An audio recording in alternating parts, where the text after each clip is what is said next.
Jadi Hendro Priyono bukan mendayung di antara dua pulau, tapi berselancar di antara dua pulau.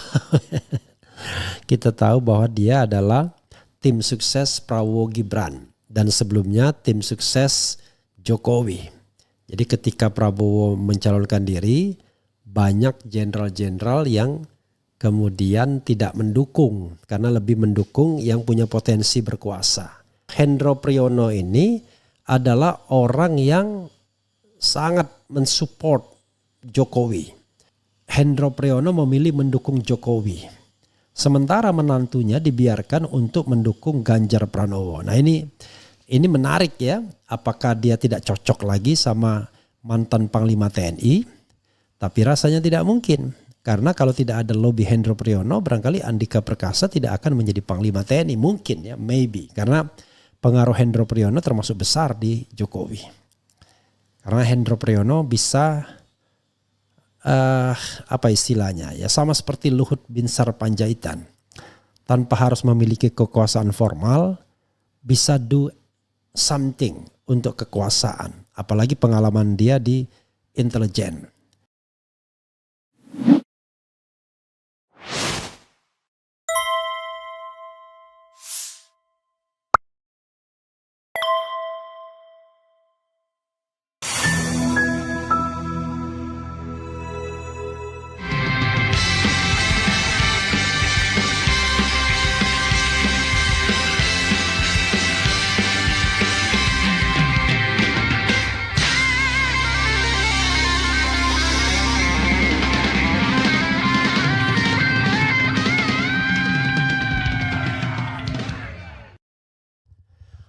Assalamualaikum warahmatullahi wabarakatuh. Sobat RH sekalian, jumpa lagi kita di channel yang keren ini. Keren cadas. Ya, sobat RH sekalian, ini ada pernyataan dari Hendro Priyono ya. Jadi tokoh ini muncul kembali. Kita tahu Hendro Priyono ini termasuk orang yang sangat senior ya di TNI, kelahiran tahun 45, tanggalnya fortunately sama dengan Anies Baswedan yaitu 7 Mei. Sama dengan 7 Mei. Dia bilang begini ya. Hendro Priyono sebut usulan Purnawirawan minta Gibran dicopot sudah terukur. Ini menarik ya. Jadi Hendro Priyono bukan mendayung di antara dua pulau, tapi berselancar di antara dua pulau. Kita tahu bahwa dia adalah tim sukses Prabowo Gibran dan sebelumnya tim sukses Jokowi.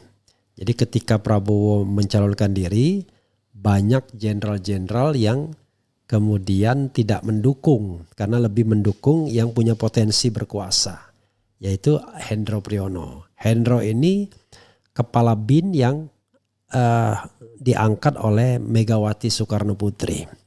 Dan kelihatannya di era Hendro inilah BIN kemudian menjadi monster dalam tanda kutip. Dan kemudian dilanjutkan oleh Budi Gunawan.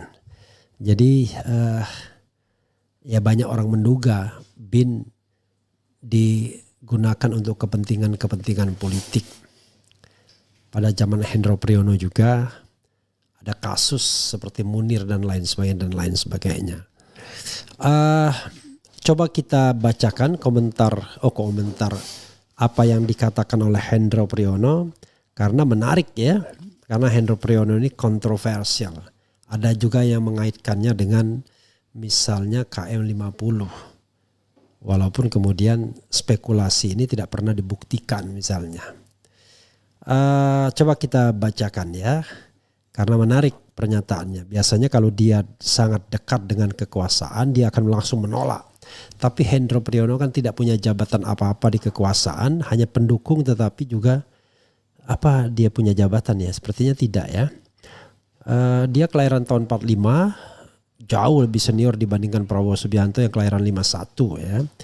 Cuma kalah senior dari Trisutrisno saja saya kira. Dibandingkan Fahrul Razi pun lebih senior Hendro Priyono ya. Fahrul Razi kelahiran tahun 47. Dengan Sutioso bagaimana? Dengan Sutioso sepertinya dahulu Hendro Priyono, karena Sutioso ternyata lebih senior Sutioso ya. Sutioso kelahiran 6 Desember tahun 1944. Jadi kalau Hendro Priyono sekarang hampir 79 tahun belum ya. Maka hampir 80 tahun belum, tapi Sutioso hampir 81 tahun 6 Desember nanti, dan baru saja diangkat sebagai komisaris di Ancol. Luar biasa ya. Ya saudara sekalian, coba kita bacakan ya. Mantan Kepala Badan Intelijen Negara BIN Abdullah Mahmud Hendro Priyono, AM Hendro Priyono ya, biasa dikenal, mengatakan pernyataan yang disampaikan seratusan pensiunan tentara yang meminta Gibran Rakabuming Raka dicopot sebagai wakil presiden telah terukur. Adapun para pensiunan tentara itu tergabung dalam Forum Purnawirawan TNI. Tidak akan keluar dalam bidang ideologi Pancasila UUD 1945, katanya ditemui di Hotel Borobudur. Ada acara apa ini? Selain itu, Hendro Priyono berujar bahwa tuntutan para purnawirawan TNI itu sebagai aspirasi. Dia mengatakan di negara demokrasi penyampaian aspirasi sah-sah saja. Tapi yang penting kalau harapan saya selalu kita menjaga stabilitas nasional, ucap ex-Menteri Transmigrasi dan Pemukiman Perambahutan di Kabinet Pembangunan ke-7 tersebut. Ya mulai dia main. Sip. Sebelumnya Forum Purnawirawan Prajurit TNI menyampaikan 8 tuntutan politik. Dokumennya tersebar di media sosial. 8 poin itu ditandatangani oleh Jenderal TNI Purnawirawan Fahrul Razi, Jenderal TNI Purnawirawan Tiasno Sudarto, Laksamana TNI Purnawirawan Slamet Subianto, dan Marsikal TNI Purnawirawan Hanafi Asnan pada Februari 2025. Dan juga diketahui oleh Jenderal TNI Purnawirawan Tri Sutrisno. Ngomong purnawirawan itu harus ditekan ya. Salah satu poin itu yakni mengusulkan pergantian wakil presiden Gibran Rakabuming Raka kepada MPR dengan alasan keputusan Mahkamah Konstitusi terhadap pasal 169 huruf Q Undang-Undang Pemilu telah melanggar hukum acara MK dan Undang-Undang Kekuasaan Kehakiman. Penasihat khusus Presiden Bidang Politik dan Keamanan Jenderal TNI Purnawirawan Wiranto mengatakan Presiden Prabowo Subianto memahami 8 tuntutan yang disampaikan Forum Purnawirawan TNI. Meski memahami itu, Prabowo tidak bisa serta-merta menjawab langsung sejumlah tuntutan. Bagi Prabowo, kata Wiranto, tuntutan itu tidak mudah. Karena itu Prabowo perlu mempelajarinya lebih dahulu. Karena itu masalah-masalah yang tidak ringan, masalah yang sangat fundamental, katanya di kantor Presiden ya. Selain itu, Wiranto mengatakan Prabowo tidak bisa merespons permintaan Forum Purnawirawan karena di luar kekuasaannya sebagai presiden. Menurut Wiranto, Indonesia menganut sistem trias politika yang memisahkan lembaga yudikatif, eksekutif, dan legislatif. Sistem itu yang membuat kekuasaan presiden terbatas. Is it? Enggak juga bro ya. Terbatas sih tidak ya. Tetapi memang ada batas-batas konstitusional secara formil. Tetapi secara material, wah itu.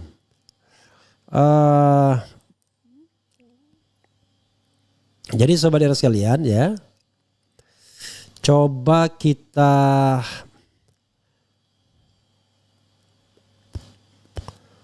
kita lihat ya. Ya ada berita-berita yang baru ya.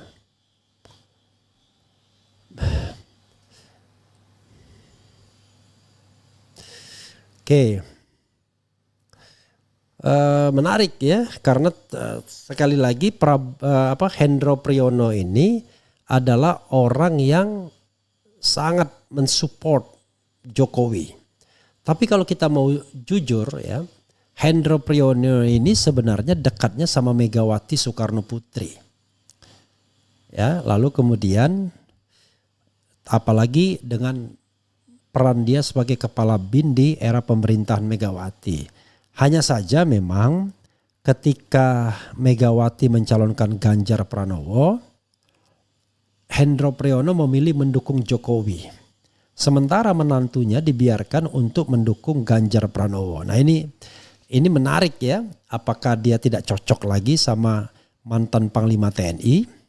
Tapi rasanya tidak mungkin. Karena kalau tidak ada lobby Hendro Priyono, barangkali Andika Perkasa tidak akan menjadi Panglima TNI. Mungkin ya, maybe. Karena pengaruh Hendro Priyono termasuk besar di Jokowi. Karena Hendro Priyono bisa, apa istilahnya ya, sama seperti Luhut Binsar Panjaitan. Tanpa harus memiliki kekuasaan formal, bisa do something untuk kekuasaan. Apalagi pengalaman dia di intelijen. Dan dia juga seorang pengusaha ya, termasuk pengusaha besar ya. Konon mengatakan beliau yang memiliki kapal tanker besar ya. I don't know exactly secara faktualnya karena nggak pernah ngurusin bisnis. Tetapi yang saya dengar dari pebisnis itu ya. Jadi kalau Luhut banyak berkecimpung di bidang mineral dan tambang, Hendro Priyono di bidang perminyakan. Jadi ini jenderal senior ya yang sangat makmur di dalam era pemerintahan 10 tahun terakhir ini ya, berhasil membesarkan bisnisnya. Hendro Priyono ada juga law firm ya. Kalau Luhut Binsar Panjaitan kelahiran tahun 47 ya, masih di bawah Hendro Priyono. Jadi sobat era sekalian, kalau kita lihat ada beberapa jenderal yang paling senior tentu saja yang masih hidup adalah Tri Sutrisno ya. Karena Tri Sutrisno kelahiran 30 berapa ya? Tri Sutrisno itu kelahiran tahun 35, jauh sekali kan. Jadi Tri Sutrisno tahun 35, di atas itu Hendro Priyono Sutioso tahun 44, kemudian Hendro Priyono tahun 45, kemudian Fakhrul Razi tahun 47 ya kan. Kemudian Luhut Binsar Panjaitan tahun 47 juga ya, sama dengan Fakhrul Razi ya. Satu geng. Dan jangan lupa Fakhrul Razi pernah menjadi ketua Bravo 5 yang didirikan atau dinaungi oleh Luhut Binsar Panjaitan. Jadi waktu pemenangan Jokowi tahun 2019 ketika masih kompak-kompaknya, Andi Wijayanto memimpin Cakra 19 itu sipil, kemudian ex Purnaweran Jenderal memimpin Bravo 5. Bravo 5 itu Brawijaya 5 itu diketuai oleh Fakhrul Razi. Makanya pada kabinet awal Fakhrul Razi diangkat jadi Menteri Agama dan Andi Wijayanto mendapatkan lagi jabatannya sebagai Kepala Lemhanas ya, Gubernur Lemhanas, namanya Gubernur Lemhanas. Jadi begitu sobat era sekalian. Nah sekarang ketika Hendro Priyono tidak mengkritik koleganya, kita tidak tahu ya apakah karena dia ingin safety player ataukah dia ingin berselancar di dua karang, sana tetap baik, sini tetap baik, ataukah sesungguhnya Hendro Priyono sudah berubah sikap terhadap Gibran Raka Buming Raka dan tidak melihat lagi masa depan Jokowi dan keluarga dalam pemerintahan ini. Menarik ya, oke. Coba kita bacakan komentar sobat era sekalian terkait dengan hal ini ya. Karena kalau seandainya dia dekat dengan inner circle Prabowo, dia akan mengatakan langsung dia pasang badan. Wah itu nggak benar itu tidak konstitusional dan lain sebagainya. Sama seperti Surya Paloh ya, kelihatannya agak pasang badan terhadap Jokowi dan Gibran ini. Kita tidak tahu why ya. Kalau kita lihat misalnya ya, politiknya Nasdem ini politik yang agak cair.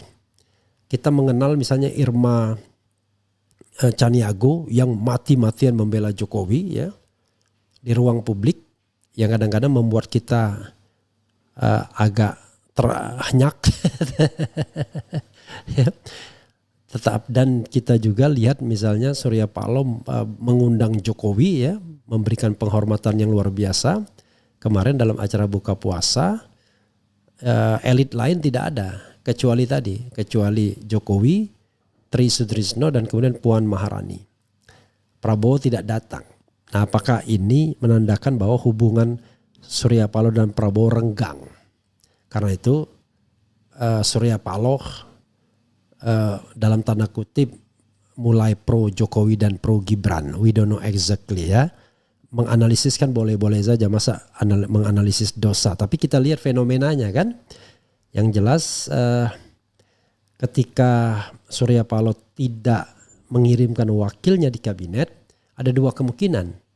Tidak diajak atau diberikan portofolio yang dalam tanda kutip dianggap menghina Nasdem dan Surya Paloh karena jauh lebih kecil porsinya dibandingkan sebelumnya ketika zaman pemerintahan Jokowi. Tapi jangan lupa alasan formal Surya Paloh juga bagus, yaitu dia tahu diri karena dia tidak ikut mendukung. Padahal yang tidak ikut mendukung itu ya PKS toh ikut juga dia, tetapi mungkin PKS lagi nggak tahu diri dia. Partai yang lagi tidak tahu diri ya. Oke, coba kita bacakan komentar sobat era sekalian terkait dengan Hendro Priyono ini. Banyak komentar orang terhadap Hendro Priyono, luar biasa. Setuju Fufu Fafa dicopot ya. Maksulkan Gibran dan adili Jokowi. Semoga Pak Prabowo Subianto mengambil langkah dan keputusan yang tepat. Bang Refli Harun bahas Mulyono yang berdoa secara Islam di depan paus yang dikritik banyak ustadz. Padahal ini dilarang keras. Syariat Islam mendoakan. Sangat menistakan. Ya, masalahnya persoalannya adalah nggak ngerti dia. Ya, kita mengirim orang yang nggak paham itu susahnya. Ya, Assalamualaikum warahmatullahi wabarakatuh Bang RH. Ganti bikin repot doang. Pengacau bangsa banyak bang. Saya tahun 1976 Bang RH, maksudnya apa nih? Kelompok Jenderal Ompong mana Jenderal single saja gini. Oh, maksudnya Sahrul Haidi ini tahun 76. Apa tamatannya ya? Setuju Fufu Fafa dimakzulkan, lanjut Bang RH cadas ya. Kemudian cepat atau lambat Mulyono dan semua ternaknya yang ikut berbohong dan korupsi akan mendapatkan azab.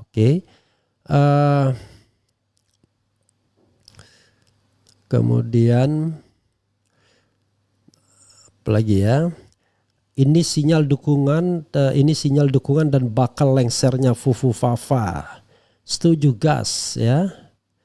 Kemudian jadi ada ternak-ternak Mulyono ini. Kita tidak kasih tempat lagi, Allahu Akbar ya. Kemudian gini.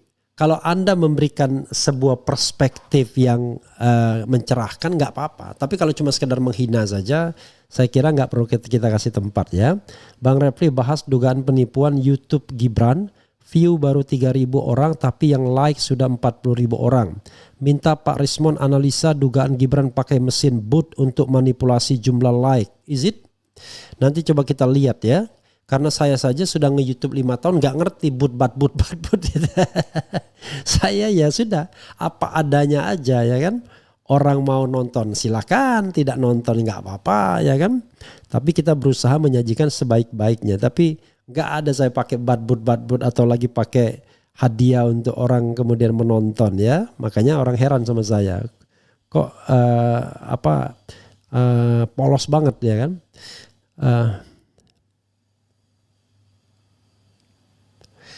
Kalau audio apa ini nggak ngerti ini ya. Kemudian hati-hati Neo PKI yang menghujat para jenderal tahun 65. Bang Repli ada ya. Kemudian hati-hati jangan sampai ini by design, sengaja isu ijazah palsu Jokowi dan pemakzulan Gibran terus digoreng-goreng demi untuk dapat simpati masyarakat. Ya kalaupun masyarakat bersimpati apa boleh buat. artinya jangan-jangan dia yang dianggap benar oleh masyarakat ya. Kita kan tidak boleh melarang orang bersimpati, tapi kita tetap memperjuangkan kebenaran secara lurus. Kalaupun kita cuma satu orang dan semua orang mengatakan benar tapi kita yakin itu tidak benar, ya sudah. Kita bersandar kepada Yang Maha Kuasa ya. Kemudian presiden juga purnawirawan. Jadi ya empatilah jiwa korsanya. Kemudian Sulaiman B. Ponto, kenapa ini? Para purnawirawan orang-orang cerdas, bukan celingak-celinguk kayak orang bingung ya. Pak Refli ingat Hendro Priyono, ingat Talang Sari 89, ya itu juga persoalan ya. Bang Refli, si LBP iku sing penting bisnis dheweke lancar, sukses. I don't know exactly ya. Sudah jelaskan rasa tidak puas para purnawirawan dan terarah ke presiden. Hanya presiden yang bisa jawab dan disampaikan kepada rakyat Indonesia. Jadi saudara sekalian ya, kalau ini jelas Prabowo terjepit di antara dua karang. Kalau Prabowo menerima para jenderal purnawirawan tersebut, maka seolah-olah dia membuka front kepada Jokowi dan Gibran. Tapi kalau dia tidak menerima, seolah-olah dia tidak memperhatikan aspirasi para seniornya di antaranya. Jadi dia terjepit sesungguhnya. Tetapi yang paling aman adalah ya tidak menerima. Karena kekuasaan itu masih real di tangan Jokowi secara de facto dan Gibran secara de jure sebagai wakil presiden. Sementara para pensiunan ini kalau Malaysia bilang laskar tak berguna. Artinya alias sudah pensiun ya. Oke. Blackwater, Refli Harun, Jenderal Gatot kemana? Kok tidak dukung Fufu Fafa lengser bersama forum purnawirawan? Apakah beliau sudah gabung ke WWW? I don't know exactly ya. Saya coba menghubungi Gatot Nurmantio tapi jawabannya dia lagi puasa dulu. Puasa ngomong ya. Kan kita hargai hak orang lain ya untuk tidak berkomentar ya. Kemudian Prabowo udah kehilangan martabat ya. Jokowi Geng, Hendro Priyono, Wiranto, Muldoko, Luhut versus Jenderal Akal Sehat, Fahrul Rozi, Gatot Nurmantio, Soeharto, Tiasno Sudarto, Hanafi Asnan, Slamet Subianto. Iya secara politik ya, tapi jangan lupa Fahrul Rozi dulu juga gengnya Jokowi juga. Tetapi ketika dia dipecat sebagai Menteri Agama ya politik dia agak berubah. Tapi bisa jadi perubahan itu juga terjadi ketika ada rahasia yang dia ungkapkan yang pernah di-spill di beberapa media adalah dia menolak membubarkan Front Pembela Islam. Itu yang terdengar ya.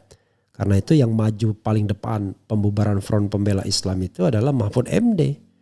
Dan kemudian Edi Hiarij yang membacakan itu dengan gagah ketika baru diangkat sebagai wakil Menteri Hukum dan HAM. Nah kita ya this is the question. Kenapa Mahfud MD begitu gak sukanya dengan FPI dan Habib Rizik? Nah saya khawatir ya ini lebih pada persaingan secara tradisional ya.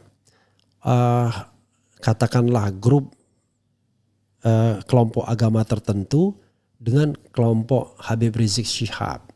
Saya ingat ketika Caimin mengatakan baru pertama kali dia mengunjungi yang namanya FPI Front Pembela Islam dan Habib Rizik ketika dia berpasangan sama Anies Baswedan. Sebelumnya nggak pernah, saya bayangkan sebelumnya nggak pernah dia karena selalu ada apa istilahnya ya. Ketidakdekatan, kecurigaan ya dengan sosok-sosok tertentu. Nah ini yang kita tidak bisa hilangkan dari perilaku para tokoh ini ya. Jadi walaupun berbeda, katakanlah berbeda haluan, tetapi karena hubungan personalnya dekat, ya tetap saja mereka bisa berkomunikasi ya. Saya tetap bisa berkomunikasi dengan Syahganda misalnya, walaupun sekarang sudah mulai muter ya ke arah pemerintahan Presiden Prabowo, dekat dengan Dasko, bikin The Great Institute untuk menampung pemikiran-pemikiran pembangunan dan lain sebagainya. Dan saya kira mulai di inner circle-nya Dasko ZS. Tetapi karena pernah berkomunikasi sebelumnya ya komunikasi biasa saja. Dia mau melakukan apa itu urusan dia dan saya tetap beroposisi dan tidak pernah ingin meminta fasilitas apapun ya kan dari yang bersangkutan. Begitu saudara sekalian ya. Jadi kita hanya berkomunikasi. Tetapi saya memang menghindari untuk diundang orang-orang yang berada dalam inner circle pemerintahan. Kenapa? Menghindari fitnah. Saya tidak seluas Rocky ya yang bisa diundang di pemerintahan. Karena Rocky memang orang yang luar biasa ya, ilmu pengetahuan dan lain sebagainya. Sehingga bukan dia tunduk pada pemerintahan, tapi pemerintahan yang tunduk pada dia. Ya, maybe. Tetapi kalau saya Kalau saya dekat-dekat dengan pemerintahan malah nanti saya terserap di pemerintahan padahal saya berjanji untuk menjadi oposisi. Jadi biarlah kita stand ada di civil society, ada di masyarakat ya. Begitu saudara sekalian. PDI punya andil besar kasih panggung ke orang yang IPK-nya kurang dari 2 dan pasti DO. Kenapa diusulkan juga KPU?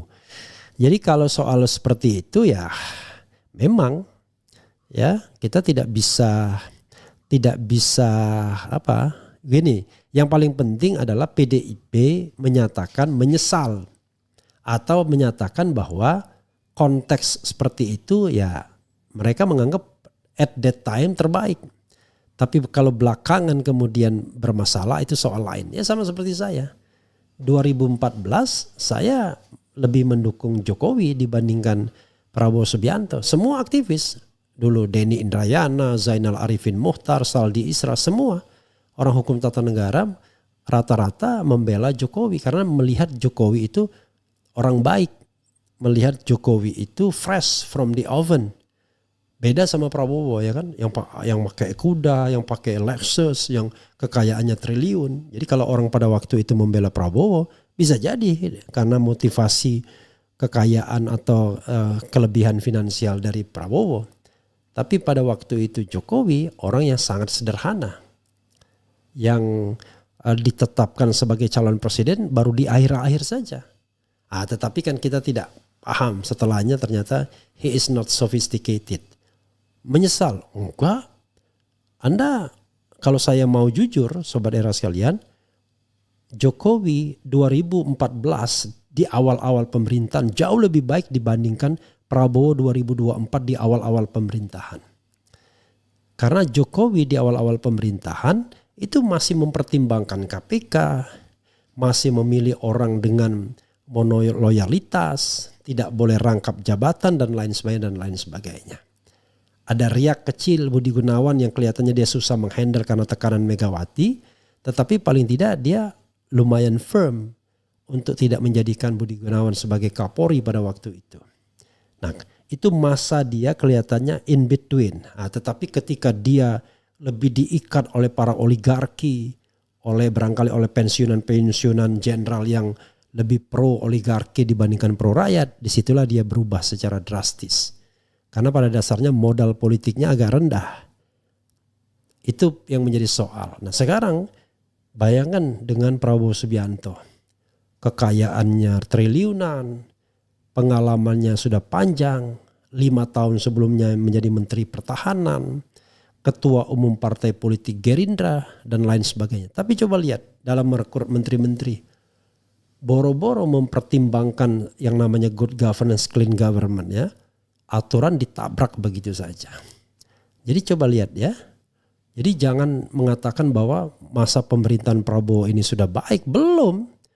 Akan baik kalau dia bisa membuktikan bahwa dia bisa jauh dari Jokowi.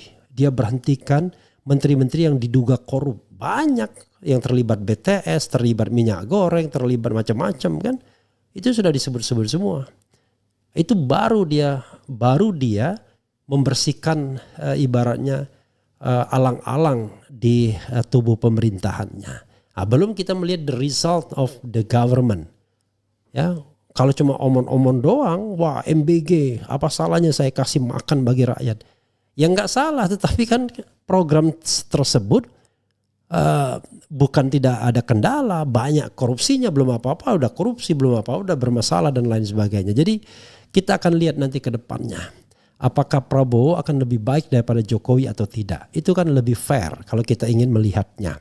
Tapi the way dia merekrut pemerintahan, saya katakan buruk sekali masa pemerintahan Prabowo Subianto ini dibandingkan masa pemerintahan Jokowi jilid pertama. Jokowi jilid pertama saja saya cuma kasih nilai 6 lebih. Tetapi lumayan karena tadi melibatkan KPK dan lain sebagainya sehingga orang yang patut diduga bermasalah terpental. Ada Budi Gunawan pada waktu, Caimin dan lain sebagainya. Wiranto tidak mau merangkap jabatan dan lain sebagainya. Begitu saudara sekalian ya. Mudah-mudahan bermanfaat dan kita akan lanjutkan lagi perbincangan kita. Wassalamualaikum warahmatullahi wabarakatuh. Keren, cadas. Ciao.